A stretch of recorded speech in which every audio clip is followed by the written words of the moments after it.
ওই 5ই আগস্ট আওয়ামী লীগ সরকার চলে যাওয়ার পরে মানে আইন শৃঙ্খলা পরিস্থিতি ওই সময় যেরকম ছিল, এই আজকে 4ই আগস্টে এটা কি উন্নতি হয়েছে কি হয় না, এটা আপনারা আমাদের থেকে আরো ভালো বলতে পারবেন। এই আমরা যে সময় এই দায়িত্ব নেই সেই সময় আমাদের এই পুলিশ বাহিনীর পরিস্থিতি কী ছিল, অন্যান্য বাহিনীর অবস্থাটা কী ছিল এবং দেশের অবস্থাটা কী ছিল, ওর থেকে কি উন্নতি হয়েছে কি হয় না এটা আপনারা বলেন। আপনারা আগে বলেন, এই প্রশ্নের উত্তরটা দেন। হ্যাঁ, এই যে আপনারা তখন চুপচাপ, ওই উন্নতি হয়েছে কি হয় না এখন। হ্যাঁ, আপনারা ওখানে বলতেছে যে কাঙ্ক্ষিত উন্নতি হয়েছে কি হয় না, এইটার কথা শোনা। ওই এলাকা আমি কথা শেষ করি। বাট আমাদের একটা কাঙ্ক্ষিত যেরকম একটা উন্নতি হওয়ার কথা, হয়তো আমরা অতটুকু উন্নতি করতে পারি না।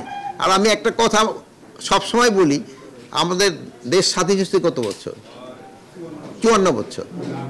আইন শৃঙ্খলা পরিস্থিতি যে খুব ভালো, এই 54 বছরে আমাদের কোনো মিডিয়ায় বা কোনো কিছুতে বা সাধারণ পারসেপশনও আছে কোথাও যে আমাদের আইন শৃঙ্খলা পরিস্থিতি খুবই ভালো। আমাদের আইন শৃঙ্খলা পরিস্থিতি মানে জনগণের মানে এই ডেভেলপ কান্ট্রিগুলি স্পেশালি স্ক্যান্ডিনেভিয়ান কান্ট্রিগুলির সাথে তুলনা করেন, আমাদের ওই স্ট্যান্ডার্ডে আমরা কোনো সময় যেতে পারি নাই।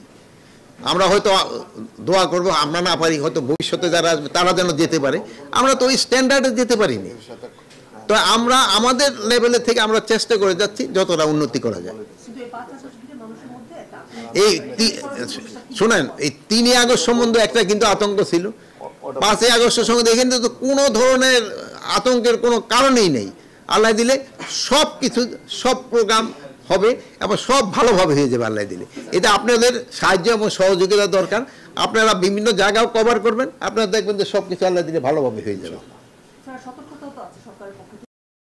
সতর্কতা তো সরকার তো সব কিছুর ব্যাপারে সতর্ক থাকতে হয়। এই সতর্কতার জন্যই তো আমরা এই বিভিন্ন মিটিং টিটিংগুলি করি এবং আপনাদেরও বলি যে আপনারাও আমাদের সাহায্য করেন। জীবন বীমা কর্পোরেশন নতুন নতুন পলিসি চালু করে আসছে।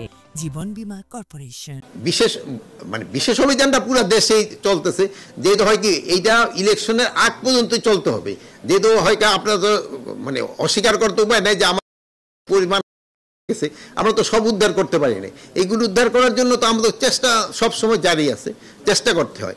কিন্তু হয় কি বিভিন্ন একটা হলো হয় এই সব বিভিন্ন অনুষ্ঠানগুলো হইতে গেলে অন্যান্য ক্রাইমগুলি আবার দিকে, যেহেতু বাহিনীতে একটা আপনারা এক কাজে লাগলে এখন আপনি কোন মিডিয়ার থেকে আসছেন? News tube. আপনি দেখুন এখন যদি আরেক উপদেষ্টা করে আপনি তো যাইতে পারতেছেন না।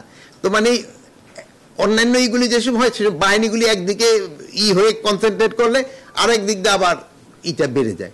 আরেকটা জিনিস হচ্ছে যে আপনি দেখছেন যে আমি গত শনিবার ওই মোহাম্মদ অনেক ছোট ছোট বাচ্চারা 4টারে ধরা মানে জায়গা ইসে দেওয়া হবে, তারা আসছে কিসে, আমি বলি তুমি কেন চাপাতি নিয়ে মারতে গেলা? বল স্যার ওই আমার যাওয়ার সময় পায়ে দেওয়ার ন্যাং মারছিল। মানে এখন এই যে এইগুলি মানে আগে কিন্তু এরকম ছিল না, যে মানে একটু ন্যাং মারছে দেখে 4 জন এসে যাইতেছে তারা চাপাতি দিয়ে মারার জন্য, হয়তো সামনাসামনি পাইলে হয়তো কমিয়ে দিয়ে দিত। মানে এইগুলির ক্ষেত্রে আমাদের জনগণেরও সচেতনতা বাড়াইতে হবে, আর মা বাবা আত্মীয় স্বজন তাদের বুঝাতে হবে এইগুলি যেন না হয়। মব ভায়োলেন্স আপনার কাছে একটু জিজ্ঞেস করি, আগের থেকে কমছে কি কমে নেই? মব ভায়োলেন্স তো কমছে, এটা আস্তে আস্তে একেবারে এলিমিনেট হয়েছে। আমরা এই মবের ক্ষেত্রে কোনো ধরনের ছাড় আমরা দিব না। কে অংশ নিবে কে অংশ নিবে না এটা আমার স্বরাষ্ট্র মন্ত্রণালয়ের প্রশ্ন না।